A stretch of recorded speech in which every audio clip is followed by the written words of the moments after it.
ओम श्री परमात्मने नमः। आदरणीय भक्तजनों, सादर प्रणाम। हम आज आपको श्री नाभाजी द्वारा वर्णित श्री भक्तमाल जी में से श्री पद्मनाभ जी की कथा सुनाएंगे।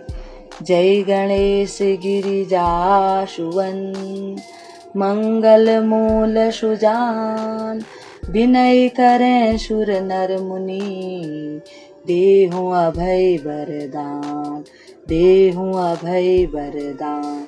श्री सीतानाथ समारंभा, श्री रामानंदार्य मध्यमाम्, अस्मदाचार्य पर्यन्ताम्, वंदे श्री गुरु परंपराम्, वंदे श्री गुरु परंपराम्।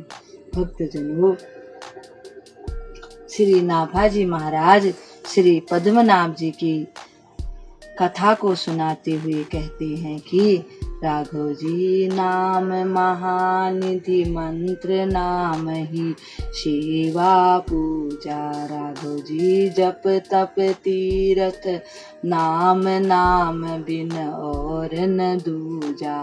राघव जी नाम प्रीति, नाम बैर, नाम कही नामी बोले। राघव जी नाम अजामिल साखी, नाम बंधन ते खोले। राघव जी नाम अधिक रघु नाथ ते, राम निकट हनुमत कयु। राघव जी कबीर कृपा ते, परम तत्व पद्मनाभ पर चोलहु। राघव जी कबीर कृपा ते, परम तत्व पद्मनाभ पर चोलहु। भक्तजनों, श्री पद्मनाभ जी की महिमा गाते हुए श्री नाभाजी महाराज वर्णन करते हैं कि श्री कबीरदास जी की कृपा से श्री पद्मनाभ जी ने परम तत्व श्री नाम महाराज के महात्म्य को भली प्रकार से जाना। श्री भगवान नाम ही आपका परम धन था। श्री नाम को ही आप महामंत्र मानते थे। श्री नाम की ही आप सेवा पूजा करते थे और नाम जप को ही भगवान की सेवा पूजा समझते थे तथा नाम जप को ही समस्त जप तप तीर्थ आदि साधन समझते थे। श्री नाम के अतिरिक्त अन्य साधन साध्य कुछ भी नहीं, ऐसा इनका मत था। ये नामा अनुरागियों से प्रीति करते थे तथा नाम से विमुख जनों एवं विरुद्धियों से बैर करते थे। इनका विश्वास था कि भगवान का नाम चाहे प्रेम पूर्वक लिया जाए चाहे बैर पूर्वक, दोनों प्रकार से ही नाम लेने पर श्री नाम महाराज उसका कल्याण करते हैं। भक्तजनों, जैसे आग का स्वभाव जलाना है, आग में चाहे आप कैसे भी हाथ डालो जलेंगे ही जलेंगे। अब अमृत पान करेंगे तो अमृत अमरता प्रदान करेगा ही करेगा, चाहे भाव से करो चाहे कुभाव से करो। ये श्री नाम को ही नामी अर्थात पर ब्रह्म परमात्मा कहते थे। इनका दृढ़ विश्वास था कि श्री भगवान नाम ही जीवन को मोक्ष की तरफ ले जाने वाला है और जीव को भव बंधन से छुड़ाने वाला है। श्री नाम महाराज के इस परम तत्व के साक्षी श्री अजामिल जी हैं। श्री नाम के तो श्री राम जी से भी बड़ा है, यानी भक्तों ने तो श्री राम से भी नाम का राम नाम बड़ा कहा है। यह बात श्री हनुमान जी ने श्री राम सम्मुख ही कही थी। जब समुद्र में पुल बांध रहे थे उस समय राम ने कहा कि हे हनुमान जी, तुम समुद्र को कैसे पार कर गए। तब हनुमान ने कहा कि हे प्रभु, राम के नाम ने तो ये एक समुद्र में पुल बांधा है, परंतु राम के नाम ने तो करोड़ों करोड़ों को भवसागर से पार किया है। राम के नाम ने तो एक राम जी ने तो वानरों की सेना को पार किया है, परंतु राम से बड़ा राम का नाम। जिस सागर को बिना सेतु के पार कर सके ना राम, उसी सागर को राम नाम जप के पार कर गए हनुमान। भक्तजनों, श्री पद्मनाभ जी श्री कबीरदास जी के शिष्य थे। गृहस्थाश्रम में आपको शास्त्रार्थ करने तथा दूसरे पंडितों को पराजित करने का एक व्यसन सा लग गया था। आप जब कहीं शास्त्रार्थ करने जाते तो आपके साथ बैलगाड़ियों में भरकर बहुत सारी अपनी पोथियों को भी साथ में ले जाते थे और बहुत से पंडित भी इनके साथ साथ चलते थे। इस प्रकार देश के कोने कोने से पंडितों द्वारा विजय पत्र लिखवा लेते थे। कहते हैं कि ये पंडितों से शास्त्रार्थ करते थे, जो करना नहीं चाहते थे तो कहते थे कि तुम एक पत्र लिख करके दो कि हम शास्त्रार्थ में तुमसे हार गए हैं। वो पंडित लोग ऐसे ही करते थे और पत्र लिखवाते हुए श्री पद्मनाभ जी काशी आए। यहाँ भी इन्होंने पंडितों को शास्त्रार्थ के लिए ललकारा कि या तो यहाँ के विद्वान मुझसे शास्त्रार्थ करें या विजय पत्र लिख कर दें। काशी के सब पंडितों ने जाकर भगवान विश्वनाथ से प्रार्थना की, हे प्रभु, अब हमारी रक्षा कीजिए, हमारे मान की रक्षा कीजिए, काशी की रक्षा कीजिए। हम तो असमर्थ हैं, हम तो नहीं जीत पाएंगे, आप हम पर कृपा कीजिए, आप हम पर दया कीजिए। हे प्रभु, हे काशी विश्वनाथ, हे भोले भंडारी, हम आपकी शरण में आए हैं। उन ब्राह्मणों की भगवान विश्वनाथ ने प्रार्थना को स्वीकार कर लिया और शिव जी ने परामर्श दिया कि दिग्विजयी पंडित को कबीरदास जी के पास भेजो।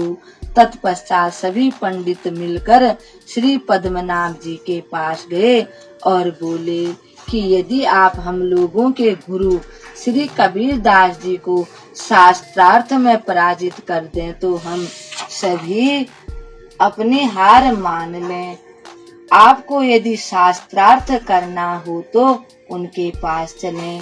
श्री पद्मनाभ जी तैयार हो गए। पंडितों ने सारी बात श्री कबीरदास जी से बताई।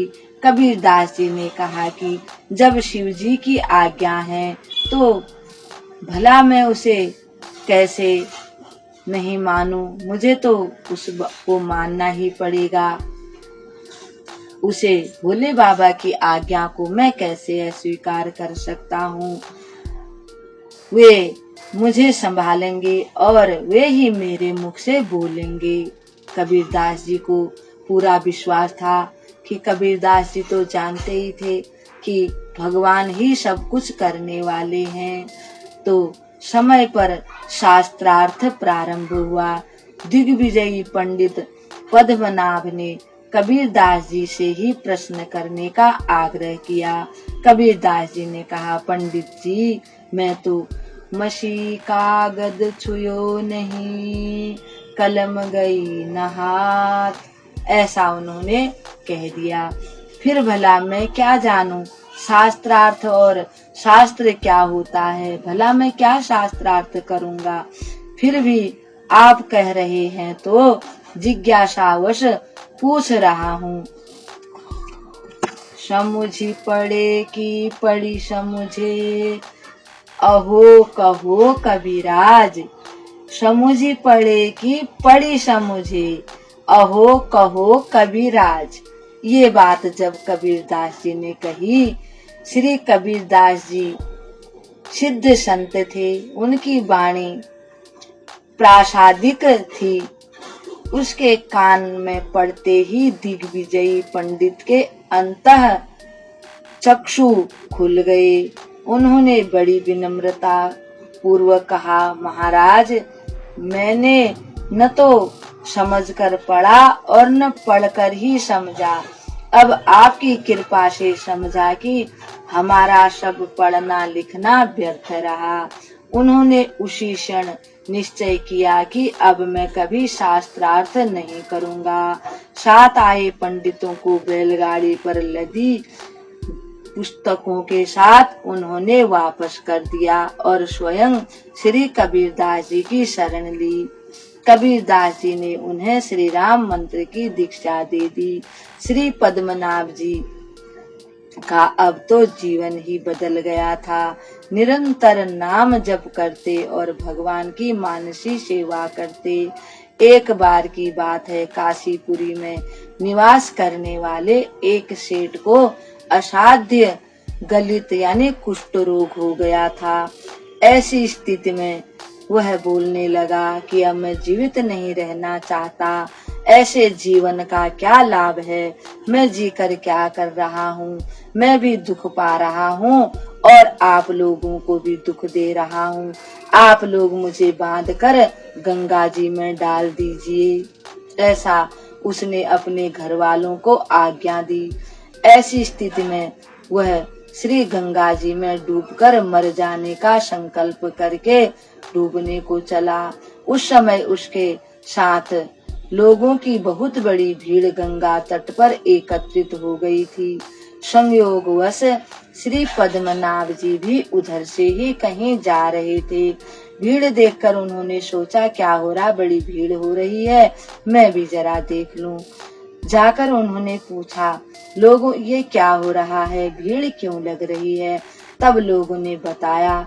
तब इन्होंने कहा कि उसे पकड़ो, डूबने मत दो और उसके शरीर से बंधन खोल दो, क्योंकि उन्होंने उसको बांध रखा था उसी की कहे अनुसार। तब उसको खोल दिया तथा उससे कहो कि वह श्री गंगा जी में स्नान करे। स्नान के समय 3 बार श्री राम नाम कहने मात्र से ही उसका शरीर नवीन हो गया और कहा कि तुम राम नाम करके 3 बार उस गंगा जी में गोते लगाओ और उसका शरीर पहले से जैसा हो गया, यानी कि कोढ़ इत्यादि सारा रोग मिट गया, उसका शरीर नवीन हो गया। और उसने वैसा ही किया। फिर तो उसने जीवन पर्यंत बुद्धि को स्थिर करके भगवान की भक्ति की। ऐसे सिद्ध संत और नाम विश्वासी श्री पद्मनाभ जी की हम जय कहते हैं, उनको बार बार प्रणाम करते हैं। अब इस कथा को यहीं पर विराम देते हुए भगवान के एक और भक्त की कथा के साथ कल आपके सम्मुख उपस्थित होंगे। तब तक के लिए हम आपको प्रणाम करते हैं।